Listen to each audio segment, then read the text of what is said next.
¿Cómo está el pueblo de Dios? Bendecido, amén, gloria a Dios. Siempre tenemos que estar bendecidos, ¿verdad? Porque Dios es bueno y su misericordia, dice, es para siempre. Gloria a Dios, alabado sea el nombre del que vive y permanece por los siglos de los siglos. A Él sea la honra y la gloria. Amén. Bendito sea el nombre de Dios.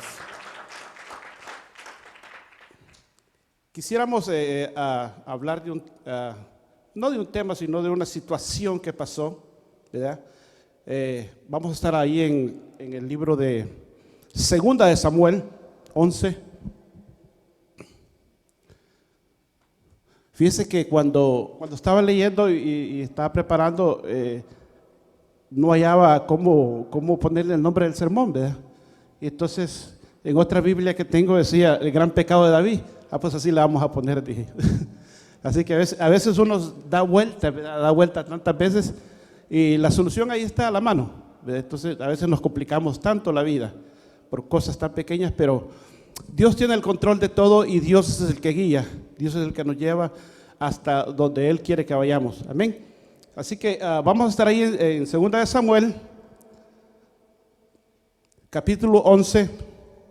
Vamos a leer un poquito, ¿verdad? Del 1 al 18, perdón. Sí, la palabra de Dios. Aconteció al año siguiente, en el tiempo que salen los reyes a la guerra, que David envió a Joab y con él a sus siervos y a todo Israel, y destruyeron a los amonitas y sitiaron a Rabá, pero David, dice, se quedó en Jerusalén. Amén. Póngale atención ahí, hermano. Y sucedió un día al caer la tarde, dice, que se levantó David de su lecho y se paseaba sobre el terrado de la casa real, y vio desde el terrado a una mujer que se estaba bañando, la cual era muy hermosa, dice, ¿verdad? Póngale atención, hermano. Envió David a preguntar por aquella mujer y le dijeron, aquella es Betsabé, hija de Elián, mujer de Urías Eteo. Y envió David mensajeros y la tomó. Y vino a él y durmió con ella. Luego ella se purificó de su inmundicia y se volvió a su casa. Y concibió la mujer y envió a hacerlo saber a David, diciendo, estoy encinta, o sea, estoy embarazada. Entonces David envió a decir a Joab, envíame a Urías Eteo, y Joab envió a Urías a David. Cuando Urías vino a él, David le preguntó por la salud de Joab y por la salud del pueblo y por el estado de la guerra. Amén. Después dijo David a Urías, desciende a tu casa y lava tus pies. Y saliendo Urías de la casa del rey, le fue enviado presente de la mesa real. Mas Urías durmió a la puerta de la casa del rey con todos los siervos de su señor y no descendió a su casa. E hicieron saber esto a David diciendo, Urías no ha descendido a su casa. Y dijo David a Urías, ¿no has venido de camino? ¿Por qué pues no descendiste a tu casa? Y Urías respondió a David, el arca e Israel y Judá están bajo tiendas y mi señor Joab y los siervos de mi señor en el campo, y había yo de entrar en mi casa para comer y beber y a dormir con mi mujer por vida tuya y por vida de tu alma, que yo no haré tal cosa. David dijo a Urías, quédate aquí aún hoy y mañana te despacharé. Y se quedó Urías en Jerusalén aquel día y el siguiente. David lo convidó a comer y a beber con él hasta embriagarlo. Y él salió a la tarde a dormir en su cama con los siervos de su señor, mas no descendió a su casa. Venida la mañana, escribió David a Joab una carta, la cual envió por mano de Urías, y escribió en la carta diciendo, poner a Urías al frente en lo más recio de la batalla y retirados de él para que sea herido y muera. Póngale atención, hermano. Así fue que cuando Joab sitió la ciudad, puso a Urías en el lugar donde sabía que estaban los hombres más valientes. Y saliendo luego los de la ciudad pelearon contra Joab y cayeron algunos del ejército de los siervos de David y murió también Urías Eteo. Entonces envió Joab e hizo saber a David todos los asuntos de la guerra. Amén. Qué historia, ¿verdad, hermano? Podemos ver que no sé si me pusieron el tema primero iba. Sí, ¿verdad? Sí, el primer punto era cuando pierdes el enfoque, hermano. En ese momento, ¿qué dice que estaba haciendo David? Estaba caminando, ¿verdad? Estaba caminando y perdió su enfoque en un momento. Yo no sé si yo hiciera una encuesta aquí y pusiera a las mujeres acá y los hombres acá, ¿quién cree que dijera que tuvo la culpa en esta situación? Las mujeres tal vez dirían, pues David. Los hombres tal vez dijeran, la mujer, porque provocó al rey. Pero dice, fíjate qué interesante.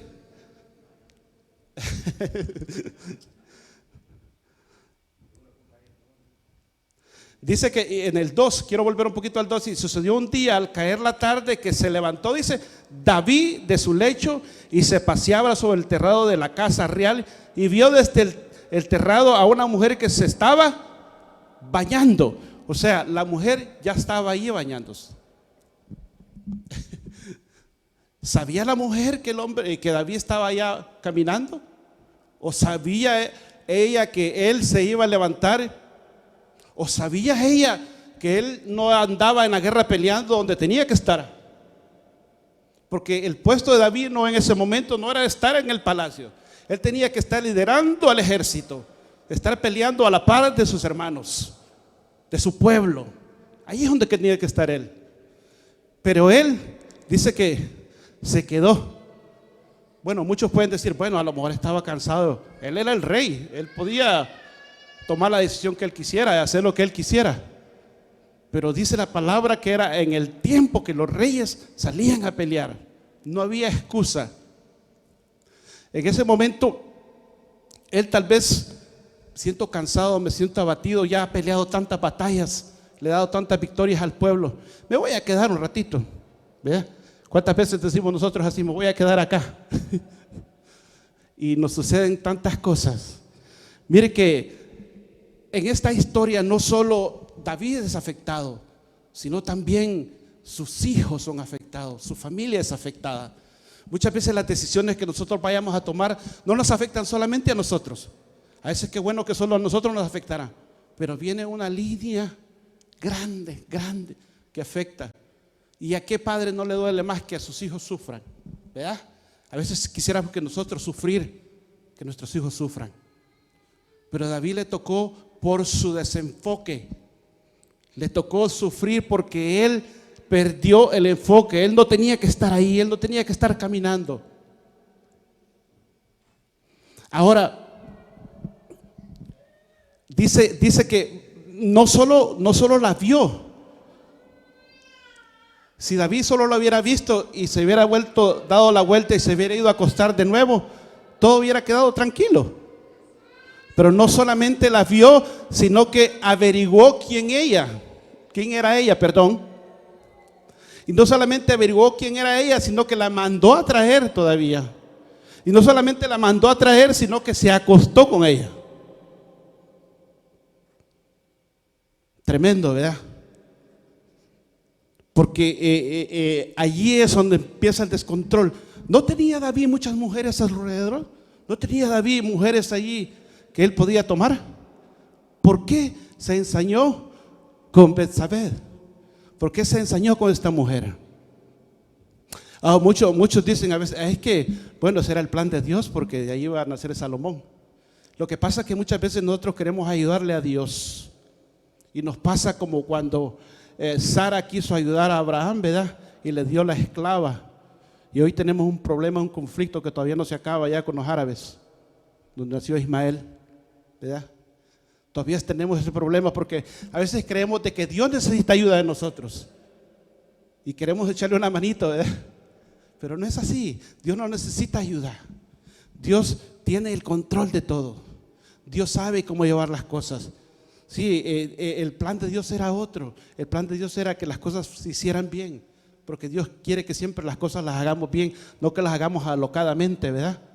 Muchas veces viene el descontrol por una simple descontrol. Nos descontrolamos. Dice que la vida de nosotros puede cambiar en un segundo, en un minuto. Nosotros podemos cambiar nuestra vida. Mucha gente que comete esas balaceras cambia su vida en un segundo, en un momento de locura, de ceguedad, porque no piensan, porque no analizan.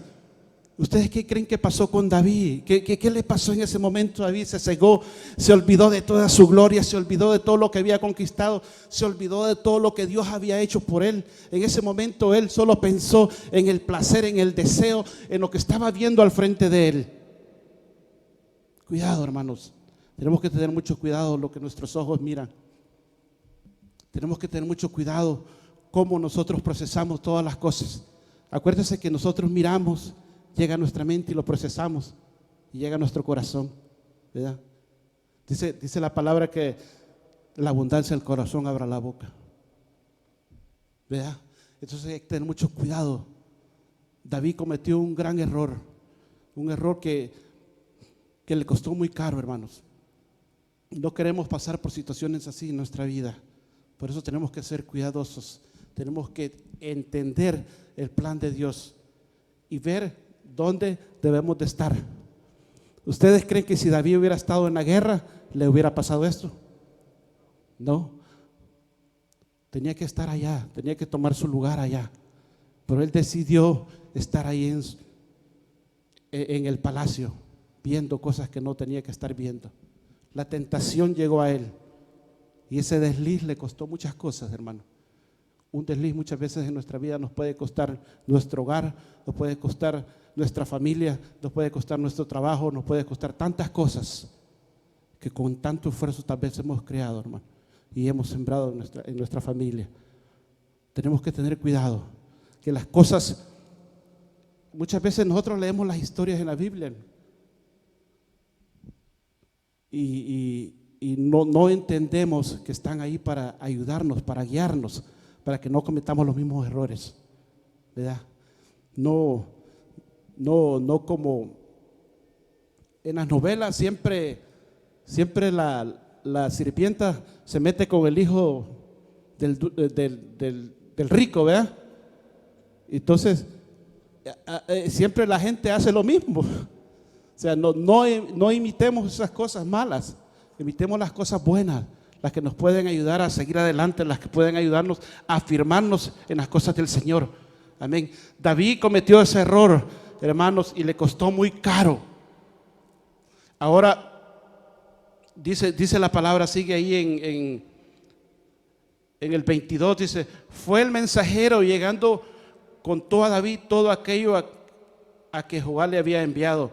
Y dijo el mensajero a David: prevalecieron contra nosotros los hombres que salieron contra nosotros al campo. Bien que nosotros les hicimos retroceder hasta la entrada de las puertas. Pero los flecheros, dice, tiraron contra tus siervos desde el muro y murieron algunos de los siervos del rey, y murió también tu siervo Urías. Eso es lo que le importaba a Urías, a David, que hubiera muerto Urías, ¿verdad? Porque ese era el punto. Ese era el punto. Él quería deshacerse. Lo trató de hacer de varias formas. Trató de mandarlo a que durmiera con su esposa, a Urías, pero él resistió. Lo hizo en 2 ocasiones, pero él resistió. Dijo: ¿cómo hago para deshacerme de este? Me imagino que David se puso a pensar: ¿qué hago? Ya agoté estas posibilidades. La única que tengo es de mandarlo al frente para que sea herido de muerte. Y eso es lo que hace. Manda a traer a Joab, que era su general, para que lo ponga al frente, para que sea herido. Mire cómo se había llenado el corazón de David de maldad. Ese momento no le importaba nada más que su bienestar, de salir de esa situación. Muchas veces el ser humano, cuando se encuentra en situaciones difíciles en su vida, hace lo que sea por salir de ella. Y en vez de solucionar el problema, abre otro problema y va abriendo otro problema. Amén. Entonces tenemos que tener ese cuidado nosotros, hermanos, de que no cometamos esos errores. Pensar, analizar, pensar con cabeza fría. qué es lo que vamos a hacer? ¿Qué estamos haciendo en nuestra vida? Si es lo que Dios quiere, si es lo que Dios está permitiendo que nosotros hagamos. No tomamos las decisiones por nosotros, por un momento de deslices, por un momento que ha venido a nuestro corazón, a nuestra mente, sino que seamos de cabezas frías, para que Dios pueda estar siempre en control de nuestra vida, hermanos. David cometió un error, hermano, como tal vez muchos lo han cometido. David no es el único que ha cometido ese error. Mucha gente ha cometido ese error en las iglesias, en la vida cotidiana, pero Dios siempre tiene misericordia para aquellos que se arrepienten de verdad. Más adelante vamos a ver que David sí se arrepiente, que David sí tuvo esa humildad y reconoció de que él había pecado contra Jehová. El problema es de que a veces nosotros no reconocemos, estamos en el hoyo, estamos en arena movediza, hundiéndonos y no reconocemos las cosas que hemos hecho. Creemos que somos perfectos y creemos de que no hemos cometido ni un error y no permitimos de que la misericordia de Dios nos levante. ¿Verdad? Amén. El punto número 2, por favor. Vamos un poquito así rápido, hermano, porque yo sé que este es un tema bastante amplio y podríamos estar aquí bastante tiempo, pero yo creo que el punto que estamos tratando es de estar en control de nuestra vida. Amén. El segundo de Samuel dice 12, 1 al 15, el tema del castigo de David. Dice: Jehová envió a Natán a David, y viniendo a él le dijo: habían dos hombres en una ciudad, el uno rico y el otro pobre. El rico tenía numerosas ovejas y vacas, pero el pobre no tenía más que una sola corderita que él había comprado y criado y que había crecido con él y con sus hijos, justamente comiendo de su bocado y viviendo de su vaso y durmiendo en su seno, y la tenía como a una hija. Y vino uno de camino al hombre rico, y éste no quiso tomar de sus ovejas y de sus vacas para guisar para el caminante que había venido a él, sino que tomó la oveja de aquel hombre pobre y la preparó para aquel que había venido a él. Entonces se encendió el furor de David en gran manera contra aquel hombre, y dijo a Natán: vive Jehová, el que tal hizo es digno de muerte, y debe, dice, pagar la cordera con 4 tantos, porque hizo tal cosa y no tuvo misericordia. Entonces dijo Natán a David: tú eres aquel hombre, así ha dicho Jehová, Dios de Israel: yo te ungí por rey sobre Israel y te libré de la mano de Saúl. Me imagino que el pobre David ha de haber cambiado de colores, ¿verdad? Cuando el profeta Natán le dice y le revela: tú eres aquel, el que estás hablando. ¿Cuántas veces dijo David que debía de pagar a aquel hombre? 4 veces, ¿verdad? Me imagino que David, el pobre David, se le fueron los colores y no hallaba que reaccionar. De haber dicho: oh, soy yo, ni cuenta me había dado.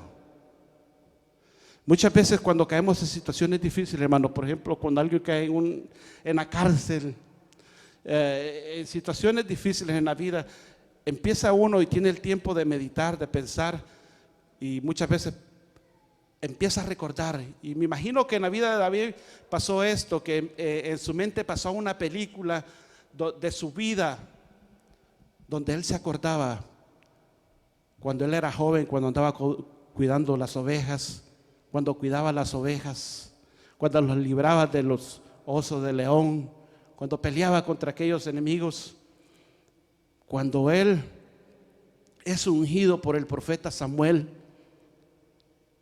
cuando él pelea contra Goliat, inclusive cuando él anda huyendo del rey Saúl porque lo quiere matar.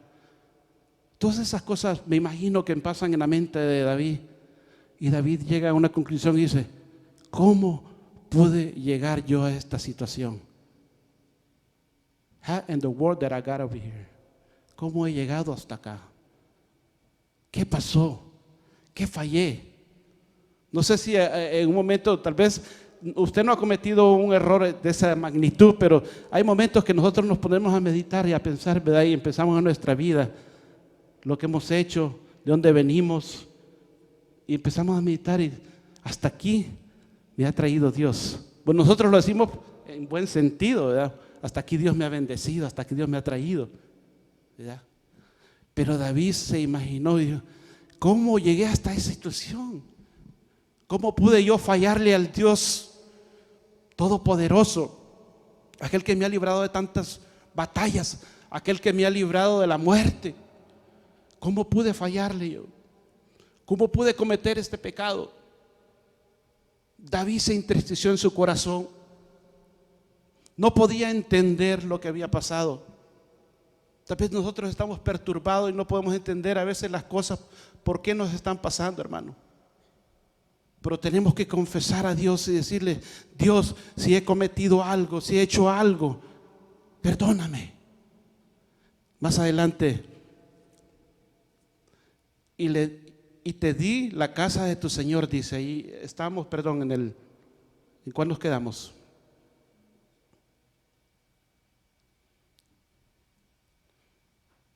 Nos quedamos ahí en el 8. ¿verdad? Y te di la casa de tu Señor y las mujeres de tu Señor en tu seno.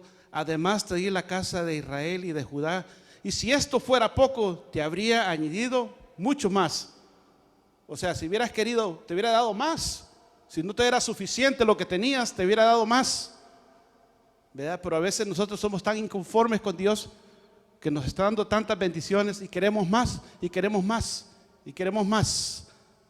¿Por qué pues tuviste en poco la palabra de Jehová, haciendo lo malo delante de tus ojos? A Urías Heteo heriste a espada y tomaste por mujer a su mujer, y a él lo mataste con la espada de los hijos de Amón. Por lo cual ahora dice, no se apartará jamás de tu casa la espada, por cuanto menospreciaste y tomaste la mujer de Urías Heteo para que fuese tu mujer. Así ha dicho Jehová, he aquí yo haré levantar el mal sobre ti de tu misma casa y tomaré tus mujeres delante de tus ojos y las daré a tu prójimo, el cual yacerá con tus mujeres a la vista del sol. Porque tú lo hiciste, dice, en secreto, mas yo haré esto delante de todo Israel y a pleno sol. Entonces dijo David a Natán, porque contra Jehová pequé contra Jehová. Y Natán dijo a David, también Jehová ha remitido tus pecados, no morirás, no morirás. Le perdonó la vida, pero tenía que pagar, porque Dios es un Dios justo. Amén. Dios es un Dios justo. Y consideraba que lo que David había hecho tenía que tener un pago. Mas por cuanto con este asunto hiciste blasfemar a los enemigos de Jehová, el hijo que te ha nacido, ciertamente dice, morirá. Y Natán se volvió a su casa, y Jehová hirió al niño que la mujer de Urías había dado a David, y enfermó gravemente. Amén. Primer pago que Dios le estaba cobrando, por cuanto heriste a Urías, porque tenías conocimiento, porque sabías lo que estabas haciendo. No tenías que haber hecho eso. David pensó que, bueno, me hago cargo del niño, me la llevo a la casa y ya murió, pues ya nadie se va a dar cuenta, ya nadie lo va a recordar. Yo soy el rey. Yo tengo el poder, nadie tiene que reprocharme nada.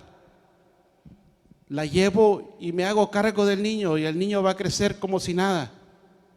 Pero no se acordaba que hay un Dios que todo lo ve, que hay un Dios que todo lo sabe, que hay un Dios que no podemos esconderlo.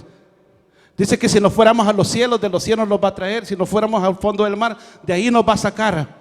No hay un lugar donde podamos escondernos de Dios, porque Él tiene el control de todo, Él lo sabe todo. Él es omnipresente, Él es omnipotente. Así que David no tenía vuelta de hoja, tenía que enfrentar su situación. Él trató de justificarla, llevándose a Betsabé como mujer de él. Pero Dios tenía un plan y Dios no le permitió que ese hijo creciera. Nació, pero murió. Se lo quitó. Más adelante, si ustedes pueden leerlo en casa, todo el pasaje está muy lindo. Dice que David se metió en un ayuno, un cilicio tremendo, rogando por su hijo, para que Dios lo perdonara, para que Dios lo dejara vivir. Pero Dios ya tenía determinado lo que iba a hacer y Dios no le permitió, porque así es Dios. Porque no podemos burlarnos de Dios, hermano, porque el pecado trae consecuencias. El pecado trae consecuencias. El pecado trae consecuencias. Todo lo que nosotros hacemos va a tener un resultado, sea bueno o sea negativo, dependiendo de lo que nosotros hayamos hecho. En este caso fue negativo para David. Y el pobre empieza, yo no sé si decirle un tormento en su vida, la vida le cambió radicalmente a David, hermanos, porque nosotros podemos ver todos los salmos que él escribe, hablando de la misericordia de Dios, pidiendo perdón, que lo limpie, que no lo deje, ¿verdad? Podemos ver a través de eso, la vida le cambió literalmente a David. Pero ¿será que Dios quería eso para la vida de David? No. Dios no quiere nada para nosotros negativo tampoco. Dios quiere que vivamos una vida recta. Si llegamos al conocimiento de su palabra, si estamos en sus caminos, podemos justificar a aquel que no tiene el conocimiento de la palabra. Pero si usted ya conoce, vive y ha entendido, no hay excusa. Sepa, hermano que me ve, amigo que me ve a través de la internet, que lo que usted haga, lo que yo haga, lo que mis hermanos hagan, va a tener consecuencias. Cuidémonos para no caer en ese vicio de pecado. Tenemos que vivir una vida recta, una vida donde podamos ser el ejemplo, donde la gente quiera venir a la iglesia, quiera ser parte de la iglesia, quiera ser parte del cuerpo de Cristo. Amén. Que la iglesia no sea un lugar de crítica, sino un hospital donde el que viene cansado pueda encontrar aliento, hermano. Donde el enfermo pueda encontrar medicina. Tenemos que ser ese. Amén. Gloria a Dios. Quiero tocar el último punto, hermano. Ahí estamos también en Samuel 12, 24 y 25. Amén. Dice: y consoló David a Betsabé, su mujer, y llegándose a ella, dice, durmió con ella. Y ella le dio a luz un hijo y llamó su nombre Salomón, al cual amó Jehová. Y envió un mensaje por medio de Natán, profeta. Así llamó su nombre Jededías a causa de Jehová. Esto es, amado de Jehová. Dios tuvo misericordia, hermano. ¿Cuánto creen que Dios tuvo misericordia? Ven. Les dio la oportunidad todavía. Le dio un hijo. Y todos sabemos quién fue Salomón, ¿verdad? Dice que fue un hombre de los más sabios que ha existido en la faz de la tierra. Y también rico. Las dos cosas, ¿verdad? Qué bueno, imagínense que nosotros pudiéramos tener esas dos cosas. Fuéramos felices. Pero podemos lograrlo a través de entregarnos en una relación a Dios. David, si algo admiro de David, hermanos, y algo que siempre recalco, es de que él no se alejó de Dios, no negó su pecado, sino que siempre siguió buscando de él, pidió perdón, se humilló. Muchas veces la gente comete los errores y le echa la culpa a Dios, le echa culpa a la iglesia. Los hermanos tuvieron la culpa, ellos me empujaron a hacer esto. Pero no se dan cuenta que son ellos mismos los que toman sus decisiones. A David nadie le puso una pistola aquí, bueno, en ese momento, en esos tiempos, tal vez una hondilla, ¿verdad? ¿Sí me entiende que es una hondilla? Una onda, o una espada en su mente para que hiciera eso. Lo hizo porque él lo quiso hacer, porque en ese momento sus ojos se cegaron y se había olvidado de la misericordia de Dios. David siguió adelante, hermano, no se dio por vencido y Dios lo recompensó con darle un hijo. Amén. Así que Dios nos recompensa cuando nosotros buscamos la misericordia verdaderamente de Dios, pero que tiene que ser, dice, un arrepentimiento genuino de corazón, ¿verdad? Tiene que ser un arrepentimiento verdadero. Y David se arrepintió. Aunque, ¿se acuerdan cuántas veces dijo David que tenía que pagar? 4 veces, ¿verdad? 4 veces. Una de esas fue la muerte de su hija, de su hijo, perdón. La otra fue la violación de su hija Tamara. La otra fue que Absalón mató a su hijo Amnón. Y la cuarta fue que el mismo hijo lo persiguió a David para quitarle el trono. Qué tremendo. Su propia familia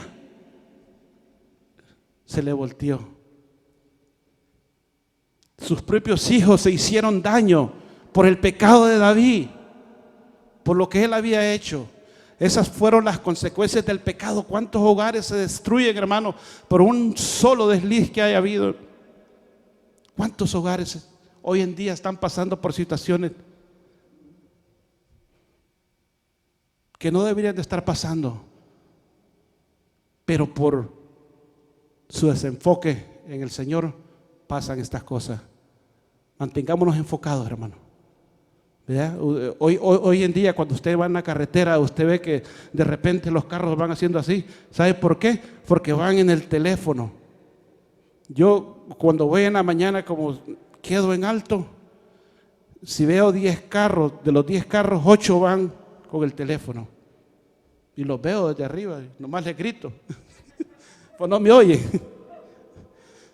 Van desenfocados, hermano. Y usted puede verlos porque se van saliendo del carril. No nos salgamos del carril, hermano. Mantengámonos rectos. Amén. Mantengámonos rectos. Mire, hay caballos que el dueño ya no necesita guiarlo porque él conoce el camino. Solo le suelta la rienda, como dicen, y el caballo va. Ya conoce el camino a la casa. ¿Será que nosotros conocemos el camino a la casa? No le quiero decir que son caballos, hermano. ¿Será que nosotros conocemos el camino? ¿Será que nosotros sabemos lo que tenemos que hacer? Pidamos la misericordia de Dios, porque siempre Dios está presto, hermano. Amén. A tendernos la mano. 4 consecuencias grandes. ¿Usted cree que el corazón de David no estaba destrozado? ¿Usted cree que el corazón de David no se había hecho chiquito de tanto dolor? Yo creo que sí.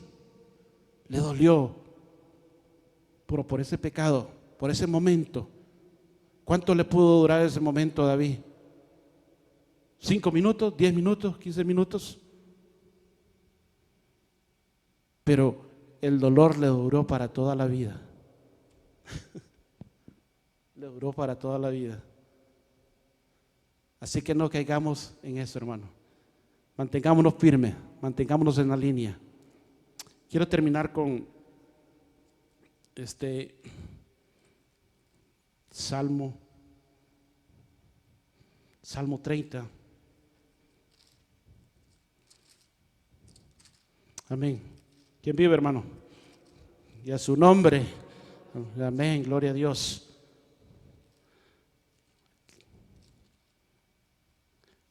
Te glorificaré, oh Jehová, porque me has exaltado y no permitiste que mis enemigos se alegraran de mí. Jehová Dios mío, a ti clamé y me sanaste. Oh Jehová, hiciste subir mi alma del Seol. Me diste vida para que no me descendiese a la sepultura. Cantad a Jehová vosotros sus santos y celebrad la memoria de su santidad, porque un momento será su ira, dice, pero su favor durará toda la vida. Por la noche durará el lloro y a la mañana vendrá la alegría. En mi prosperidad dije yo, no seré jamás conmovido, porque tú, Jehová, con tu favor me afirmaste como monte fuerte, escondiste tu rostro, fui turbado. A ti, oh Jehová, clamaré y al Señor suplicaré. ¿Qué provecho hay en mi muerte cuando descendiese a la sepultura? ¿Te alabará el polvo? ¿Anunciará tu verdad?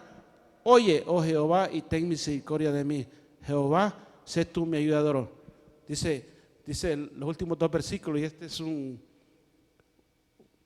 coro que siempre se canta a veces, pero antes se cantaba, hoy ya no. Has cambiado mi lamento en baile, desataste mi cilicio y me ceñiste de alegría. Por tanto a ti cantaré gloria mía y no estaré callado. Jehová Dios mío, te alabaré para siempre, porque has cambiado mi lamento en baile, Señor. Te alabaré, te alabaré. Amén. Que el Señor bendiga a cada uno de ustedes en esta hermosa mañana.